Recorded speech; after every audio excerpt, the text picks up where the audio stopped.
Hello and welcome to the channel. I am reading Harry Potter for maybe like the 20th time, and as the series is coming out for HBO, I just kind of wanted to talk about different sections and different things that I see in the books that I think are really interesting. And I want to talk about the first chapter today because I'm going to anger probably thousands of people all across the globe with this one. But Vernon Dursley is actually not as bad as everyone makes him out to be in the first chapter. He's actually quite charming and thoughtful, especially in the first chapter. Actually, only in the first chapter. This is an essay only about one chapter of Harry Potter, which is the first chapter, because we all know how terrible he is in the rest of the books. But I do want to pause real quick just to say in this first chapter alone, he does a lot of things right. He seems like he genuinely loves his wife and is very happy in life, which I don't know if I can say the rest of the series that he thinks that, but we'll talk about that as we get there. Let's start with one of the most telltale signs of a pleasant person. Humming. Yes, I'm kind of kidding, but also I'm not. So in the first instance that we see Vernon, he is on the page, and this is what the book says. Mr. Dursley hummed as he picked out his most boring tie for work, and Mrs. Dursley gossiped away happily as she wrestled the screaming Dudley into his high chair.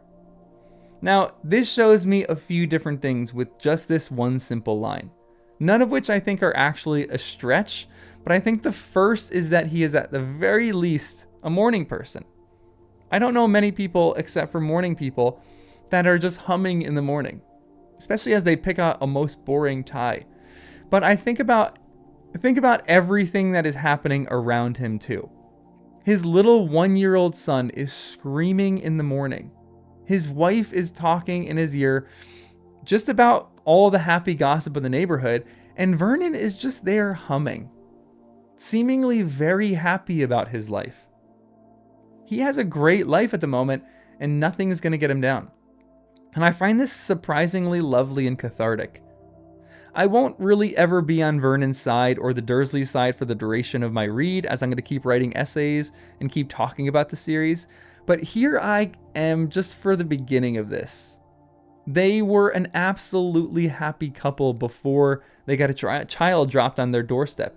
And that did show their true colors, yes. But now that they should have treated Harry with kindness and love. But I'm curious how many of you would actually continue to live the happy life that you had living if an actual human was dropped on your doorstep that you had to care for. Here is Vernon, thrilled about everything in his life right now. He loves his wife, who he is very happy with, truly. Yes, she's a big gossip, but she too is happy in this moment in her life. And Vernon also has a son who he's immensely proud of. The books say that the Dursleys don't think that there is a finer boy anywhere in the world, which is how every parent should treat their little kid through the first stages of their life. It also shows me that Vernon, at this moment, seems somewhat impervious to being unhappy. His son is crying and screaming in the corner, and he's screaming his head off for breakfast, and Vernon is just brimming with pride and excitement. Even when he leaves and kisses both his wife and son goodbye, the book says, at 8:30, Mr. Dursley picked up his briefcase, pecked Mrs. Dursley on the cheek, and tried to kiss Dudley goodbye, but missed, because Dudley was now having a tantrum and throwing his cereal at the walls. Little tyke, chortled Mr. Dursley as he left the house. Again, I think at the very least you can say this man is just brimming with pride in his son and in his family. Again, I want to be really careful with what I'm saying here too, because I think that the Dursleys are some of the worst people in this entire series. I cannot stand them at all. And I find Vernon actually to be the absolute worst out of the entire bunch. I think he is one of the worst characters in this entire story. But I think because he's trying as hard as he can to be a supportive husband to his wife, who lost her sister and wants nothing to do with the magical world, so in support of her, he shuns it and is even more, evil to the nth degree than his wife does. At the very least, I think it's good husbandly support. Sometimes I think we vilify people too fast or think that they're awful people before we either know their story or have heard about that person before. And yes, even in the writing itself, in the first chapter, there is an air of pride and disgust that you're supposed to feel, because Rowling is actually a really good author with this, and she's making you feel certain feelings with the Dursleys, even in the very first sentence of the book, which is a brilliant first sentence. But sometimes I think these villains can be made out to be villains almost too quickly. Again, nor will I ever really, from this point on, defend the Dursleys, but Vernon in the very first chapter is a pretty decent human being. Another example is that when he's driving to work, he gets annoyed with these people in cloaks for walking around the city and around his car. People dressed abnormally. He actually looks for their tin, and I don't think he would have really put anything in the tin if he could, but I find myself kind of similar to Vernon here. When I see people online at Burning Man or one of those, weird festivals dressed up in all these wild get-ups, it's a bit strange and abnormal to me. And they are causing traffic too, which is anyone is likely to get upset over that. Now, after that, Vernon seems like an even more normal than ever person, and he seems to really love his life because he has such a productive morning that he treats himself to a bun at the bakery next door. Who among us hasn't done that? Or who among us hasn't rewarded ourselves with good things when we have a really fun and, productive morning? In this bakery, it's actually the first time that he hears the name Harry Potter, which sends a shiver down his spine. He rushes back to work and is about to call his wife when he thinks twice. Now, in that moment, Vernon is thinking about his wife's needs. He essentially calms down and says, "No need to rile her up." And I find that lovely. I think it's great that he seems to use some wisdom here. But my favorite Vernon moment, which is a weird sentence to say because I hate him as a character, comes at the end of the day. I actually think this proves in the first chapter that he's not an absolute terror and an absolute jerk, and that he is a very normal human.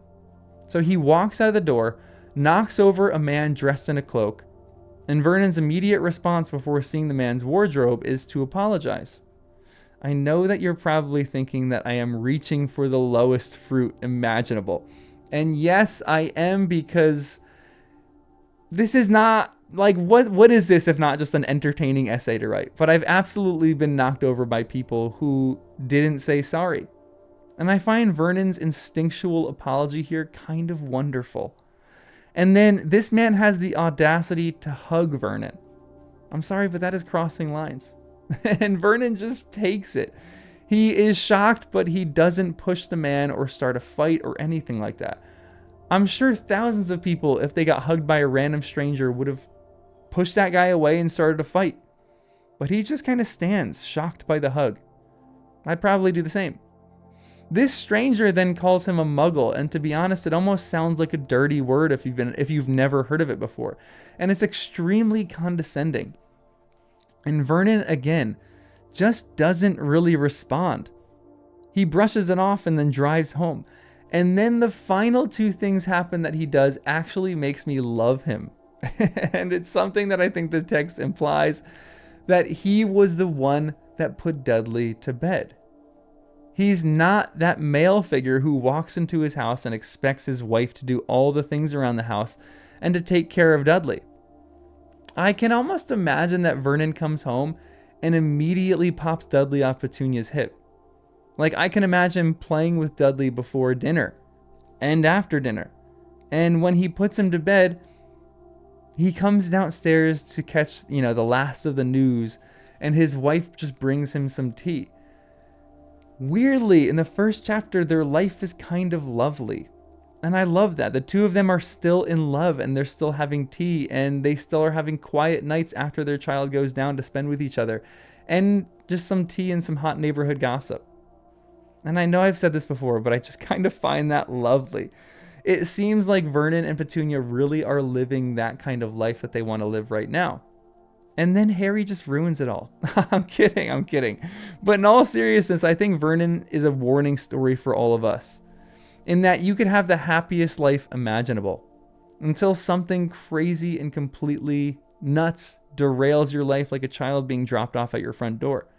And I think the importance of this first chapter, and something that Rowling is really trying to do in this first chapter, is that in this series, like, it doesn't matter if there's a disturbance in your life. What matters is your response.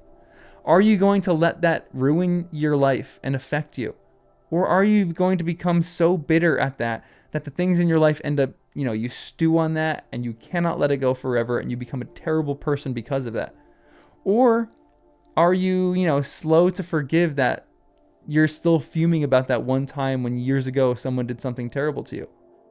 The Dursleys in this story are so normal in the beginning because it's all of us. For most of us who are above the age of 30, you've probably already had a life-altering event happen in your life. And if you haven't, don't worry, because I'm sure it's coming. And for those younger listeners, don't worry, it'll happen. Your life will seem perfect, and then some meteor from the skies will come and ruin everything. And you can do one of two things, just like this story shows us. You can grow bitter and let that thing destroy your own life and break you down. You can let it fester until it becomes infected and then rots the whole body. Or you can learn from it. You can integrate it. If it changes your life, so be it. Go with the flow and learn how to adapt, because the Dursleys are the most unadaptable people imaginable in this book. And the contrast between chapter 1 and chapter 2 is stark. In one, you have this happy family. And in the second, you have this family that is punishing and abusing this child for 10 years because he believed that they've ruined their life. In my own words to Dursley, get over it. And I say the same thing to you. Get over it. Move on with life. Learn from the Dursleys' example in this first chapter, and don't sit in bitterness and stew on something for years. Be adaptable and learn. Because I think in this first chapter, the Dursleys are actually kind of lovely people. And in the second chapter, they are miserable wretches and they are terrible. Don't be like the Dursleys. If something unexpected happens in your life, adapt and learn from it. And get joy out of those things. But that's all I got for today. Make sure you subscribe. I have no subscribers on this channel, but make sure you subscribe if you like this video. You can also like the video so that it gets out to more people. And I'll see you in the next one.